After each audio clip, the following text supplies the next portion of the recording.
আপু এন্ড ভাইয়ারা সবাই কেমন আছেন? আশা করি সবাই খুব ভালো আছেন। আজকে নতুন আরেকটি ব্লগ নিয়ে হাজির হয়ে গেছি। আজকের ব্লগটি খুব সুন্দর হতে যাচ্ছে। সো দেরি না করে সবাই দেখে ফেলুন। স্টার্ট। আজকের ব্লগে শেষ একটা ধামাকা আছে আপনাদের জন্য। সো ফুল ভিডিওটা দেখবেন, স্কিপ করবেন না, তাহলে বুঝতে পারবেন না। অনেক ভালো লাগবে আশা করি আপনাদের কাছে। আজকের ব্লগটি শুরু করতে যাচ্ছি কিচেন থেকে। আগে সবাইকে বিজয় দিবসের শুভেচ্ছা জানাচ্ছি, কারণ এই ভিডিওটা হলো বিজয় দিবসের দিন, মানে 16 ডিসেম্বরের দিনের ভিডিও। একটু দেরি হয়ে গিয়েছে আপলোড করতে। মানে আমি 16 ডিসেম্বরের দিন কি করেছি, আজকে সারাদিন কি করেছি সেটাই আপনাদের সাথে শেয়ার করব। সো আমি এখানে খিচুড়ি রান্না করেছি, খিচুড়িতে একটু পেঁয়াজের বেরেস্তা দিয়ে দিচ্ছি, আর হলো মুরগি রান্না করেছি। তারপরে আমরা খাওয়া দাওয়া করে কোথায় যাব, কি করব, এসে কি করব, সব কিছুই আপনাদের সাথে শেয়ার করতে যাচ্ছি।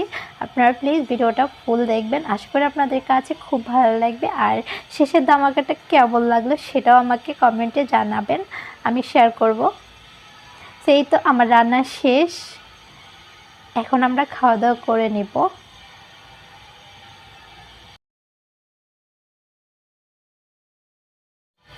এখন আমি খাবার নিয়ে নিচ্ছি। এই যে দেখুন হয়ে গিয়েছে খাবার, লেবু, তারপরে খিচুড়ি, তারপরে চিকেন, তারপরে হলো জলপাইয়ের আচার। এখন আমি খেয়ে নিচ্ছি।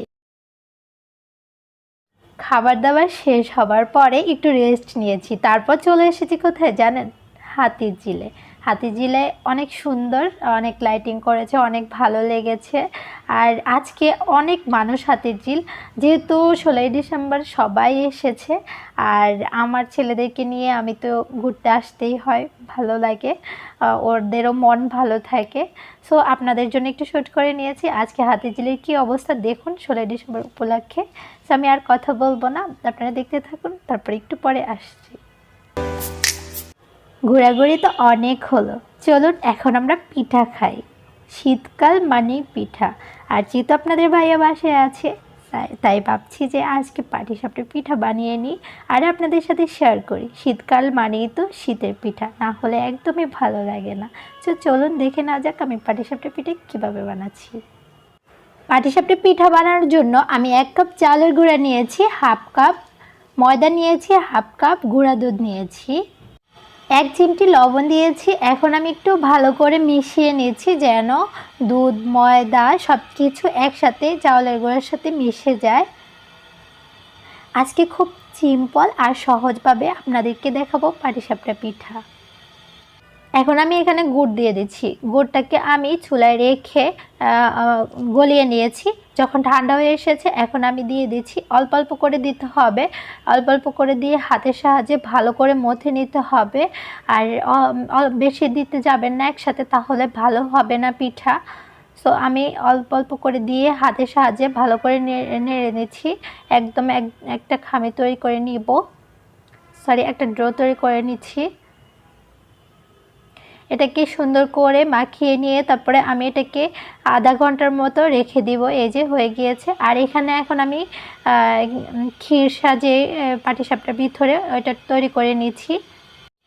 আমি চুলায় একটা পাইপ্যান বসিয়ে দিয়েছি, এখানে আমি একটু পানি দিয়েছি আর ফুল ক্রিম যে দুধটা আছে ওই দুধে হাফ কাপ গুঁড়া দুধ দিয়ে দিয়েছি।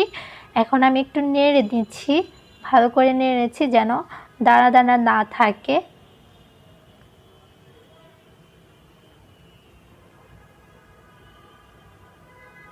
এটাকে ভালো করে নেড়ে নিতে হবে।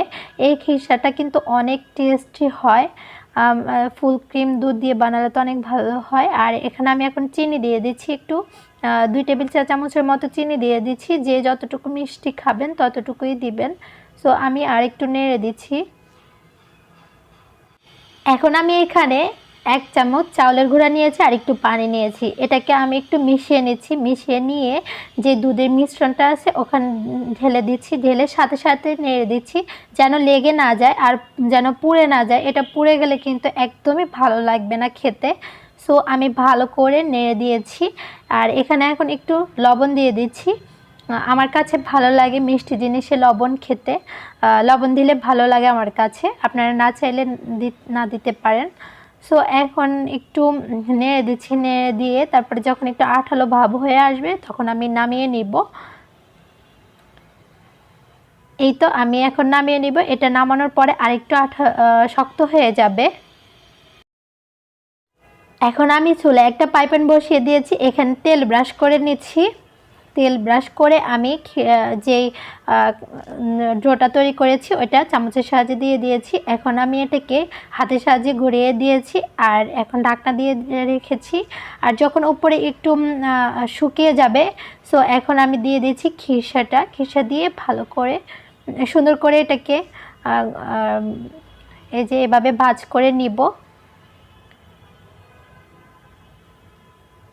সো এভাবে করে আমি সবগুলো পিঠা বানিয়ে নিব।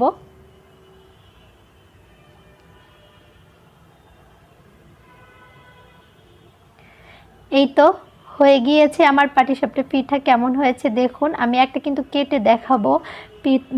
ভিতরে যেই খিসাটা হয়েছে ওটা কিন্তু অনেকটাই টেস্টি হয়েছে। আপনাদের সাথে অল্প সময়ে শেয়ার করে নিয়েছি পাটিসাপটা পিঠা। কেমন লাগলো অবশ্যই কমেন্ট করে জানাবেন। এই যে একটা কেটে নিচ্ছি আমি, দেখুন ভিতরে যে খিসাটা হয়েছে ওইটা সাদা হওয়ার কারণে আরও দেখতে অনেকটা সুন্দর হয়েছে দেখুন। সো আমার রেসিপিটা যদি ভালো লাগে অবশ্যই কমেন্ট করে জানাবেন। আজ এই পর্যন্ত, সবাই ভালো থাকবেন, সুস্থ থাকবেন। আবার দেখা হবে নতুন আরেকটি ব্লগ নিয়ে। আল্লাহ হাফেজ, আসসালামু আলাইকুম।